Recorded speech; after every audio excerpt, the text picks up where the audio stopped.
चोर भैंस लेकर के निकल गए। पीपो जी उनके पीछे गए। चोरों के जीवन में परिवर्तन हुआ और वो भी भगवान के भक्त बन गए। गाड़ी भरकर के धन एक किसी व्यापारी ने पीपा जी को भेंट कर दिया। गाड़ी वो चोर लेकर के निकल गए। चोर हो डकैत हो, पीपा जी के पास थोड़ी सोने की मोहरें बच गई थी, उनके पीछे जाकर के कहा ये काम आएगी, ये भी लेते जाओ। और उन चोरों का जीवन एकदम परिवर्तन हो गया। वो पीपा जी के चरणों में गिरे महाराज, और वो भी पीपा जी के भक्त बन गए और भजन साधन में लग गए। आज आगे का प्रसंग इस प्रकार है, यहां तक तो कल सुन लिया आप लोगों ने। तन 5 ठोर जा रही, ये शरीर के 5 जगह जलाने की बात है। एक बार क्या हुआ कि पीपा जी महाराज को निमंत्रण आया 5 जगह से, राम राम, अलग अलग संतों का न्योता आया। अब आपने भी बुला लिया कि महाराज मेरे वहां भी भंडारा है, आपको जरूर पधारना। आपने भी बुला लिया, आपने बुला लिया, सबको हाँ कर दिया आऊंगा। और विचार किया थोड़ी थोड़ी देर सबके वहां जाके आ जाएंगे, सबका मन रह जाए। लेकिन योग की बात थी, उस दिन वहां पीपा जी के आश्रम पर ही संतों की जमात आ गई, खूब सारे साधु आ गए। अब अपने घर संत पधारे और अपन बाहर जाए, ये बात तो ठीक नहीं है ना। मेहमान घर पे आए और आप घर छोड़ करके जाओ तो अच्छी बात थोड़ी। हमारे एक संत थे, उनकी बात याद आ गई मेरे को। वो महाराज क्या करते थे, वैसे बंबई रहते थे। बंबई में एक फ्लैट टाइप रामदर है, 4थी मंजिल पे। तो वहां कोई भी साधु संत ग्रस्त कोई भी जाते, भाई बंबई महाराज रह रहे, आप एक आध रात रुकना तो रुक जाओ। वो क्या करते थे, एक सूटकेस तैयार रखते हर टाइम। कोई भी आया, आओ संता बैठो, जलपान करो। अब मारे तो बटे प्रोग्राम लियोड़ो, मैं तो जाऊं, मन तो बट जानो पड़ी आज। अब जानो पड़ी जन आयोजक कहने वास्ते रही। उनके जीवन में कभी साधु को नहीं ठहरने दिया। एक भी संत उनके वहां कोई 1-2 रात ठहरा हो, ऐसा पूरी संप्रदाय में कोई साधु नहीं ठहरा उनके आश्रम। ऐसे महात्मा थे, पंडित थे, बड़े विद्वान थे, समाज में बड़ी प्रतिष्ठा थी, आते जाते और के वहां सब जगह जाते। लेकिन घर के स्थान पर कभी जीवन में न तो कभी कोई प्रोग्राम रखा, न साधुओं को बुलाए। आ जाते तो कहते मैं तो जा रहा हूं, अब क्या करें, मेरे अमुक जगह प्रोग्राम लिया हुआ है, मुझे तो जाना ही पड़ेगा। तो वही बात यह है कि कोई आए घर पर और घर से जाना, ये तो अच्छी बात नहीं। और पीपा जी की संतों में बड़ी निष्ठा थी महाराज। साधु संत आए, संतों को प्रणाम नमस्कार किया, आसन दे दिया। अब संत सेवा में लग गए और शामरा आरती होने के बाद साधु लोग सब कीर्तन में बैठ गए, कोई भजन गा रहे हैं। पीपा जी ने सोचा अपने ही स्थान पर सत्संग हो रहा, कैसे जाए। कहते उस दिन पीपा जी ने एक शरीर से तो वहां बैठे अपने आश्रम में, और 5 शरीर और धारण किया और वहां 5 ही जगह पहुंच गए। जिन जिन का निमंत्रण था वहां सब जगह गए, सब जगह सत्संग हुई, रात भर कार्यक्रम चला और सुबह वहां शरीर छोड़ दिया। अब 5 ही जगह शरीर छोड़ा, 5 जगह अलग अलग दाग संस्कार हुए। तो कुछ लोगों ने देखा कि अमुक जगह पीपा जी महाराज धाम पधार गए, तो दाग संस्कार में जा रहे हैं। वहां दाग संस्कार करके दूसरे गांव में गए तो वहां भी पीपा जी के दाग संस्कार हो रहे हैं। उन्होंने कहा पीपा जी ने तो वहां शरीर छोड़ा, हम दाग करके आए। बोले यहां शरीर छोड़ा। 5 जगह एक ही टाइम में 5 जगह शरीर छोड़ा, 5 जगह दाग संस्कार हुए। वापस आश्रम में गए वो साधक लोग, देखा कि ये घटना कैसे हो रही है, कुछ समझ में नहीं आ रहा। अपने अपने हाथों से दाग संस्कार किए, लकड़ी दी, उनको जलाया शरीर को, और इस गांव में फिर कैसे शरीर छोड़ा। आश्रम में पहुंचे तो पीपो जी तो वहां संतों की सेवा में लगे हुए। तो ऐसी एक घटना इनके जीवन में घटित हुई। तो कहते हैं, तेली को जीवायो भैंस चोरन पे फेर लायो, गाड़ी भर आयो तन 5 ठोर जारिये, कागद ले कोरो करो बनिया को शोक हरियो, भर्यो यो घर त्याग डारी हत्याओं उतार के। कहते हैं कि एक बार पीपा जी के यहां पर आश्रम में संत पधारे। अब महात्मा लोग आए, लेकिन उस दिन आश्रम में कुछ भी नहीं था। अब संतों की सेवा के लिए तो कुछ पैसे चाहिए। तो एक सेठ के पास में गए भाई के हमारे संत आ गए और संतों के भंडारे के लिए सामान चाहिए। सेठ ने कहा, महाराज मैं आपको पैसे चाहिए तो पैसे दे दूंगा और सामान चाहिए दे दूंगा, लेकिन वक्त पर वापस लौटाना होगा। पीपा जी ने कहा, भाई शर्त एक है, तू मांगेगा नहीं। जब मेरे पास पैसे आ जाएगा, जब बिना मांगे तेरे को मैं दे दूंगा। अब सेठ को भरोसा तो था कि पीपो जी जैसे महापुरुष झूठ तो बोलते नहीं, पैसे तो आ जाएंगे। और उन्होंने पैसे भी दे दिए और सामान भी दे दिया। पीपा जी ने भंडारा कर दिया, साधु संतों को भेंटें कर दी और संत महात्मा चले गए। योग की बात थी, भेंटें आई नहीं। अब यहां तो महात्माओं के ऐसा, महाराज आए तो एक दिन में आ जाए 2-4 हजार, और नहीं आवे तो 5 रुपये ही नहीं आवे। ठीक है, तो 4-6 महीने बीत गए और कोई भेंट पूजा आई नहीं पीपा जी के। पीपा जी ने वो पैसे वापस दिए नहीं। अब उस सेठ का धैर्य खत्म हो गया और सेठ ने आकर के कहा, मेरे पैसे दो। पीपा जी ने कहा, देख पैसे लिए थे ना, जब शर्त एक थी तो मांगेगा नहीं, और पैसे तेरे में दे दूंगा, जब मेरे पास आएगा तब दे दूंगा। और लिखित में दे रखा, पीपा जी ने साइन कर रखा है बकायदा, जैसे खाता लिखवाते ऐसे लिखवा करके ली। उसने 1-2 बार मांगा और पीपा जी ने तो एक ही जवाब, भाई तो मांगेगा नहीं, जब आएगा जब। और पैसे आ ही नहीं रहे। महीना, 4 महीना, 6 महीना, साल भर बीत गई, साल भर में ही नहीं आए पीपा जी के पास। देखो इनके पास माल आया तो खूब आया, लेकिन लुटाते गए ना, रखना ही नहीं पास में। तो अब की बार योग की बात थी, लंबी टाइम तक इनके कोई भेंट पूजा बढ़िया आई नहीं।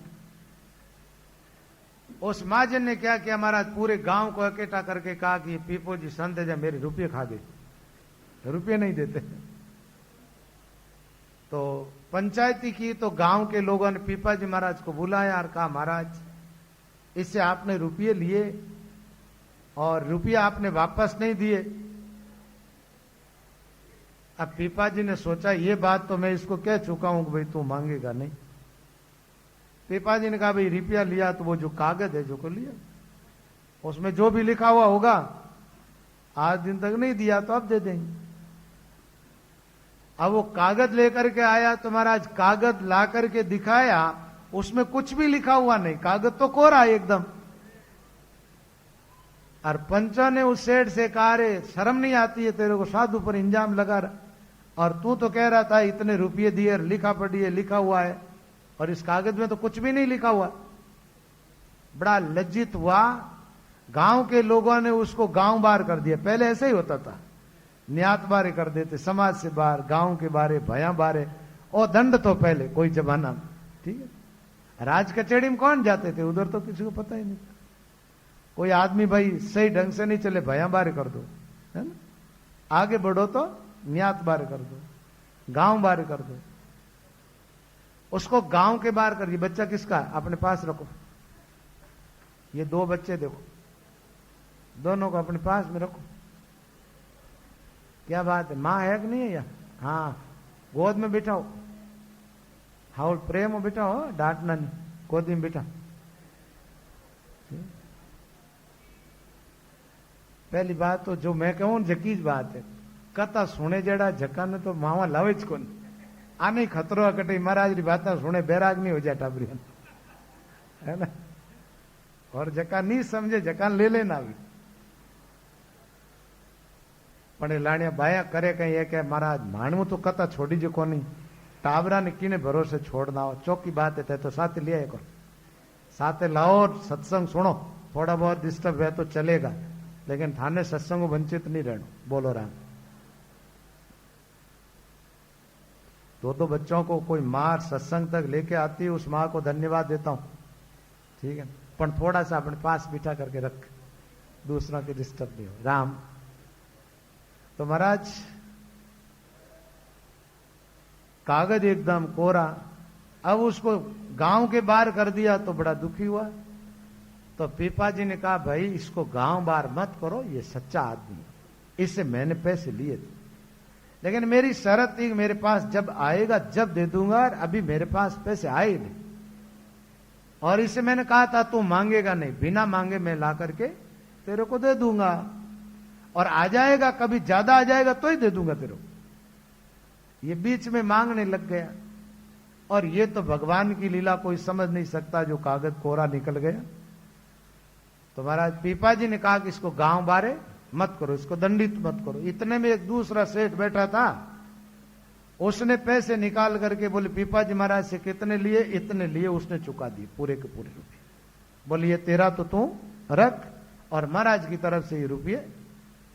उन्होंने कह दिया महाराज मुझे वापस नहीं देना, ये आपके भेंट ही है और इसको दे दे। अब तो वो भी बड़ा लज्जित हुआ, और उसने विचार किया क्या करना चाहिए, अब समाज के अंदर भी थोड़ा ठीक नहीं लगता ना। तो आखिर में उसने क्या किया, उन पीपा जी से प्रार्थना की महाराज मुझे अपना शिष्य बना लो और ये रुपये संत सेवा में लगा दो। बड़ी अजीब लीला है पीपा जी की। तो कहते हैं कागज ले कोरो करियो, भरियो घर त्याग डारी हत्या जू उतारे के। अब कई बार तो ऐसा होता है कि आश्रम में कुछ भी नहीं रहता, और कई बार सामान ज्यादा आ जाता। अब की बार क्या हुआ महाराज की शायद जमानो ज्यादा होता ना, जन बेटा ज्यादा आती। एक बात है भाई, गृहस्थिया ने ज्यादा धंधा चले ना, जन साधु संतान बेटा ज्यादा होने लग जाए। एक बात बताऊं, राम सुखदास जी महाराज का नाम तो कई बार मैं कहता हूं। उन्होंने उनके गुरुजी का भंडारा किया। वो पहले पैसे लेते थे, जब तक उनके गुरुजी थे तब तक वो पैसे लेते थे। रामद्वारा में रहते थे, शीतल के संत थे, रामस्नेही साधु थे वो। तो वो कभी कभार ऐसी कोई चर्चा चल जाती ना, जन अपनी पुरानी बातें करने लग जाते।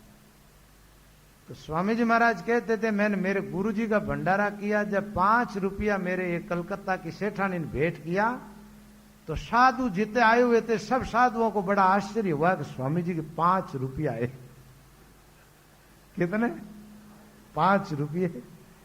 और आजकल तो महाराज 5000 आवे तो ही कोई आश्चर्य वाली बात है इसको। पहले लोगों के पास भी पैसे कम थे भाई। एक मारवाड़ी में कहावत है कि भाई कोठा में वह तो खेड़ी में आवे। तो जमानो चौखो हुयो, और पीपा जी के भेंटें आने लगी, अनाज वगैरह सामान, आश्रम पूरा भर गया। पीपा जी पत्नी ने कहा महाराज अब तो ये सामान अवेरा नहीं जाता है, और इस प्रपंच से एकांत में चलते अपन भजन करेंगे।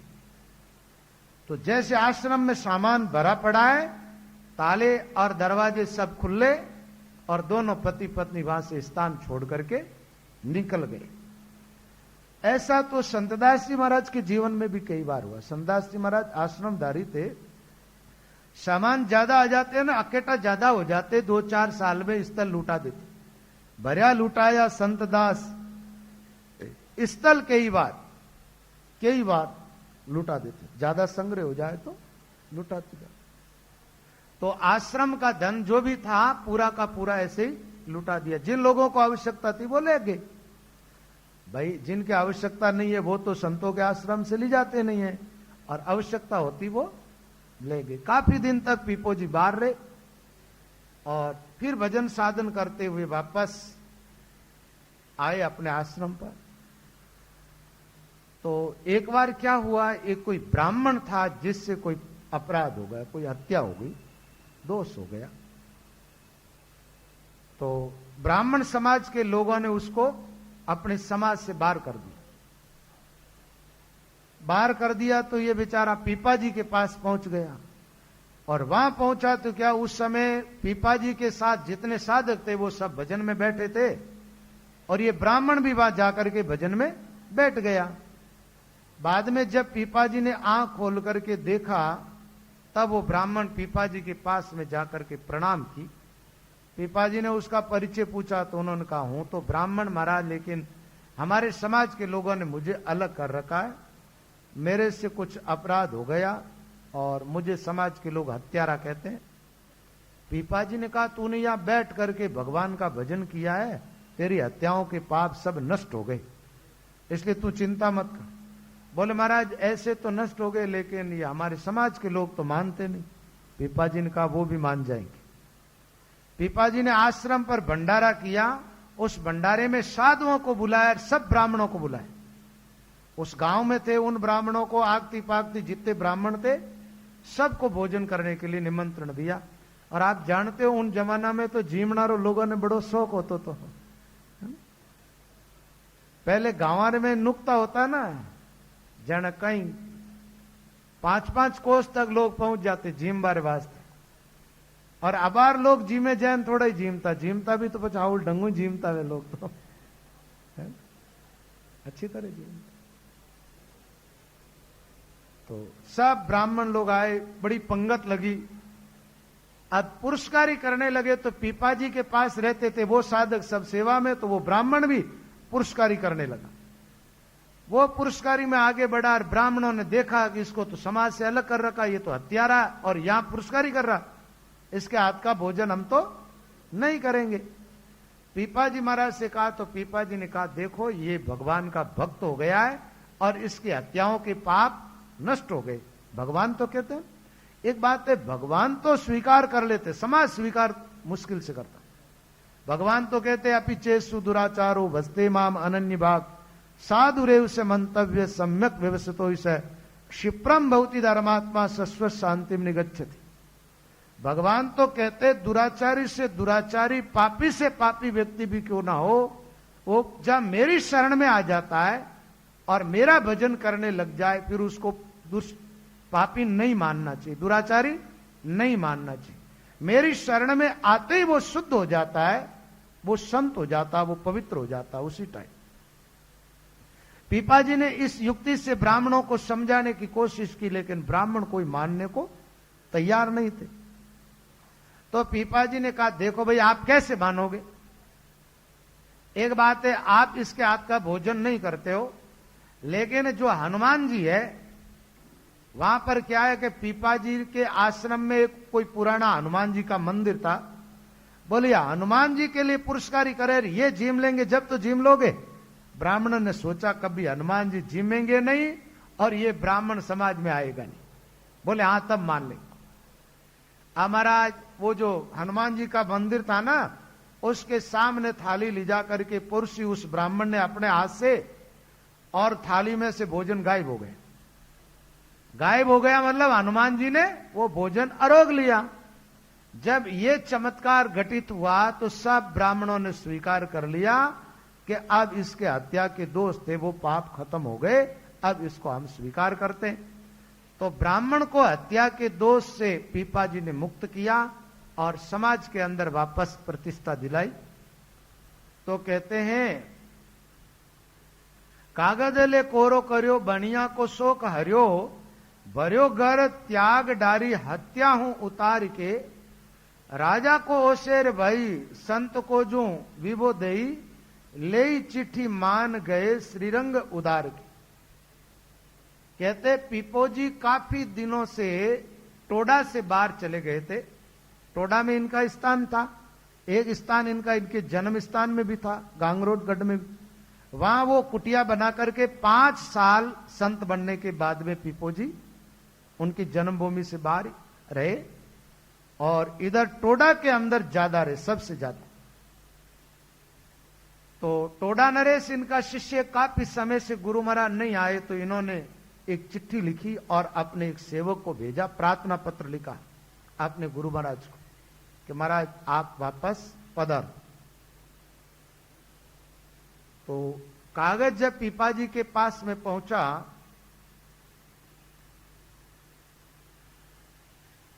पीपाजी ने वो देख करके और मन बनाया वापस टोडा आने के लिए।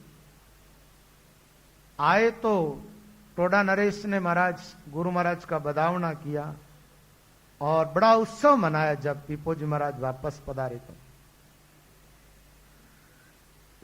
राजा ने बहुत सारा धन उनको पीपाजी महाराज को उस दिन भेंट भी किया।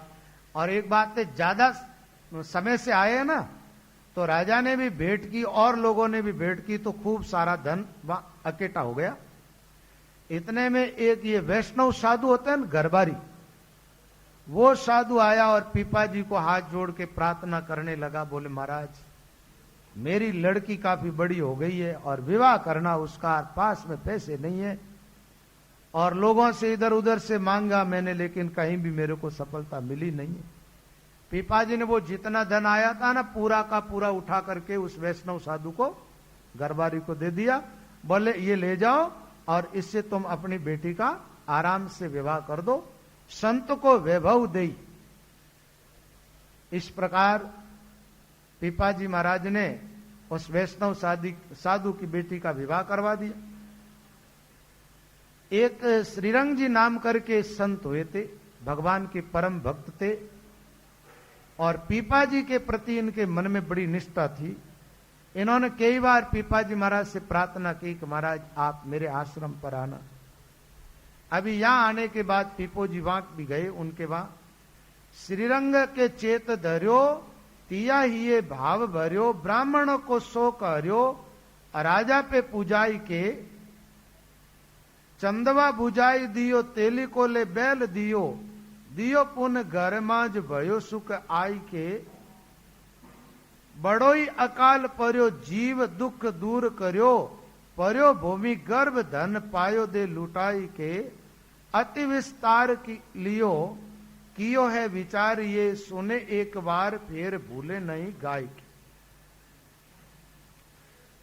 ये महाराज श्रीरंग जी क्या कर रहे थे, उस समय मानसिक पूजा में लगे हुए थे। जब पीपोजी पधारे था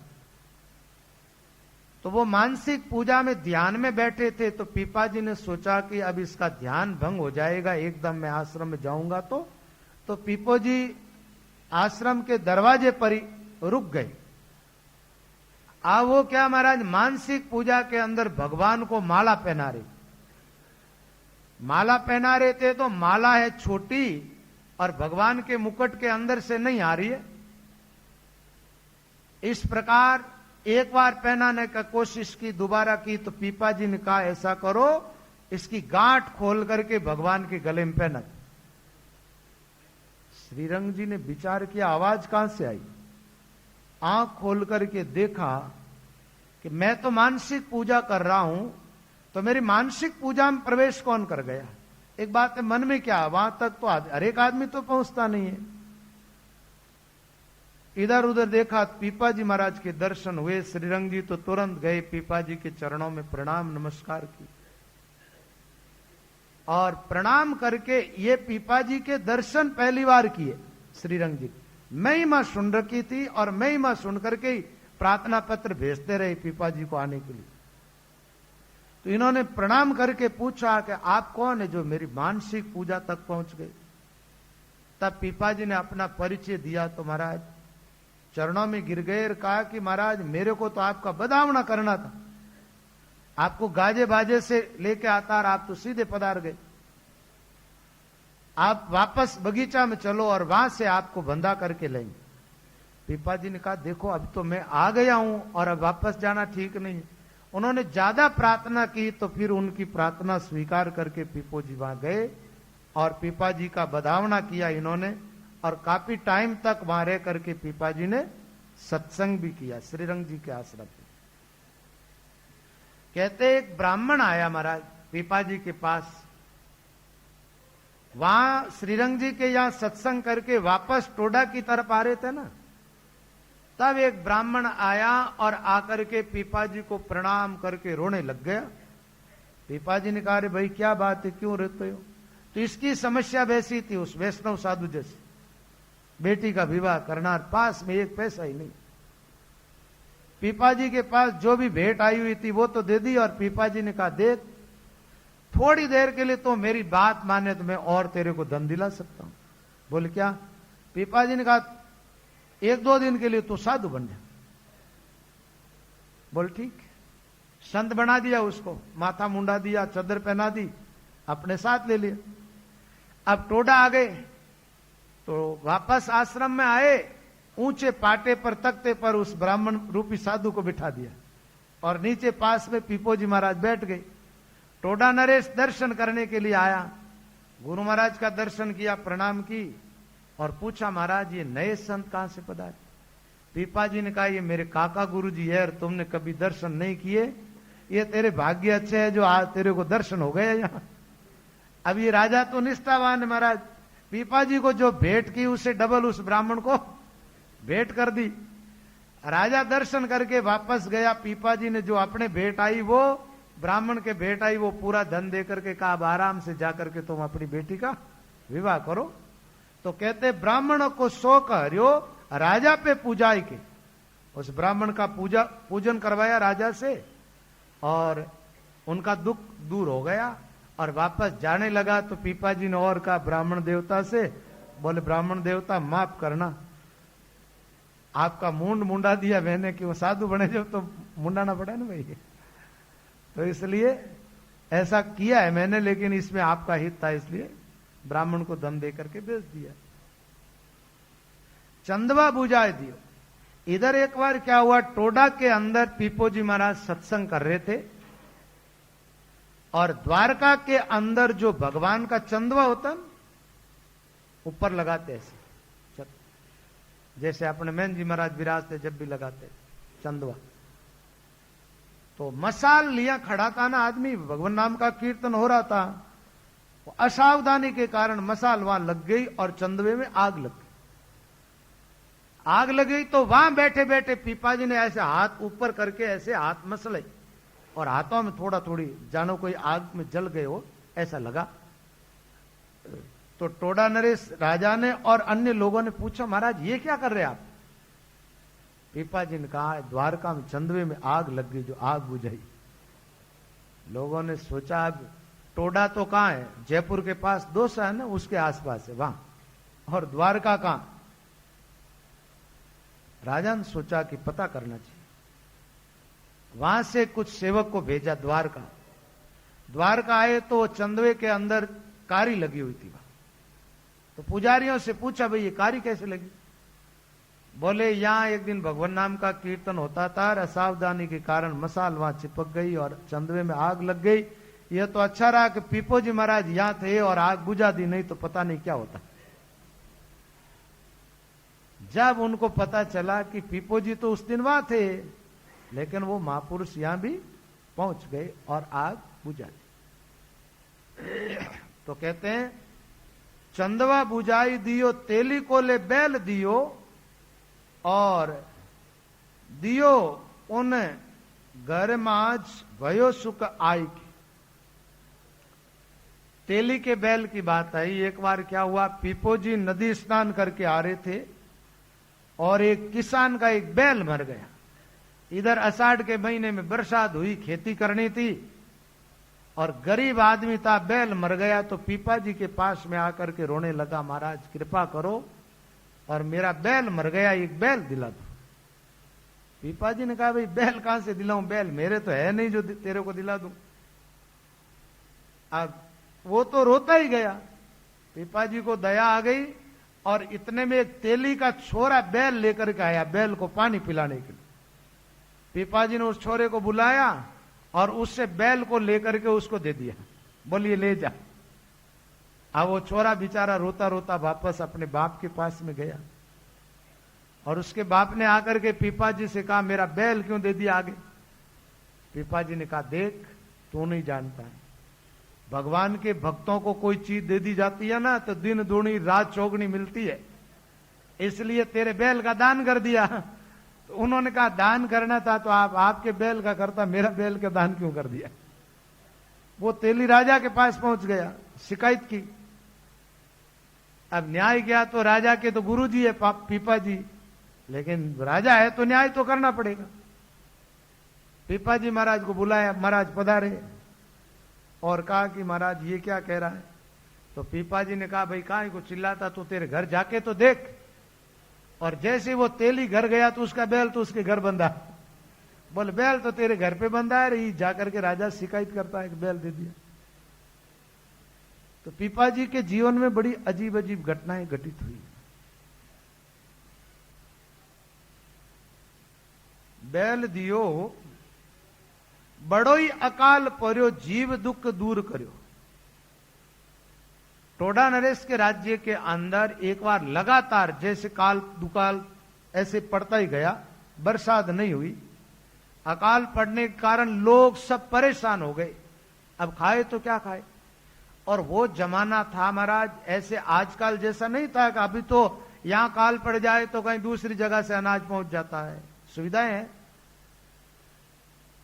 लोग सब दुखी हुए, भूख के मारे मरने लगे। पीपाजी के पास में राजा ने जाके प्रार्थना की, गुरु महाराज क्या करें, मैं राजा हूं और लोग भूख के मारे मर रहे हैं। तो पीपाजी ने कहा कि खजाना में जितना धन है ना, वो सब धन प्रजा के लिए खर्च कर दो, लोगों को मरने मत दो, जितना धन है उतना तो खर्चो। राजकोष को खोल दिया। अब लोगों को अनाज की जगह अनाज दिया जा रहा है, रुपये पैसे की जा रहा, सब कुछ बांटा जा रहा, खजाना एकदम खाली हो गया। अब तो महाराज राज परिवार भी भूखा मरे, ऐसी दशा हो गई। जब पीपाजी से प्रार्थना की तो पीपाजी ने अपनी दिव्य दृष्टि के द्वारा धरती के अंदर जहां जहां धन गड़ा हुआ था ना, वो बताया राजा से और कहा कि यहां से धन निकालो और प्रजा की व्यवस्था के लिए लगाओ। तो धरती में जगह जगह पर धन जो गड़ा हुआ था वो निकाल निकाल करके दिया और अकाल का जो समय था वो निकाला इस प्रकार।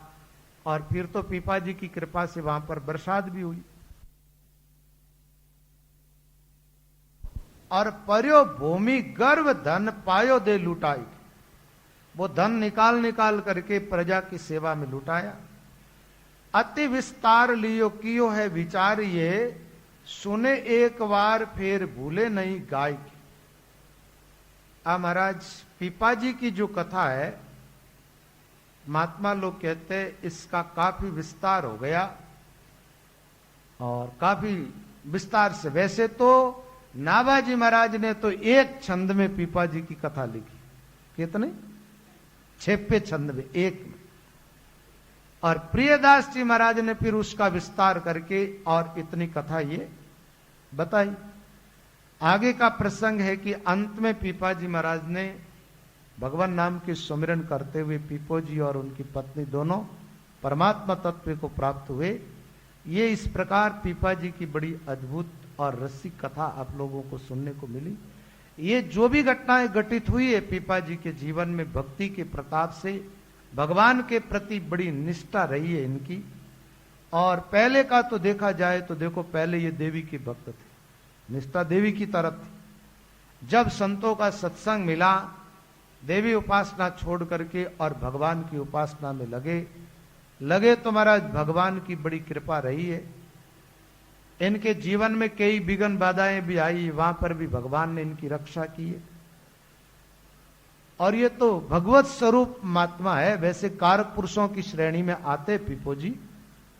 रामानंद जी महाराज जो हुए, उनके शिष्यों के अंदर पीपाजी का बड़ा नाम है। वैसे रामानंद जी महाराज के शिष्य तो खूब सारे हुए थे, लेकिन 12 शिष्य प्रमुख माने जाते हैं। 12 शिष्य भये बड़ भागी, जा की प्रीत राम सु लागी।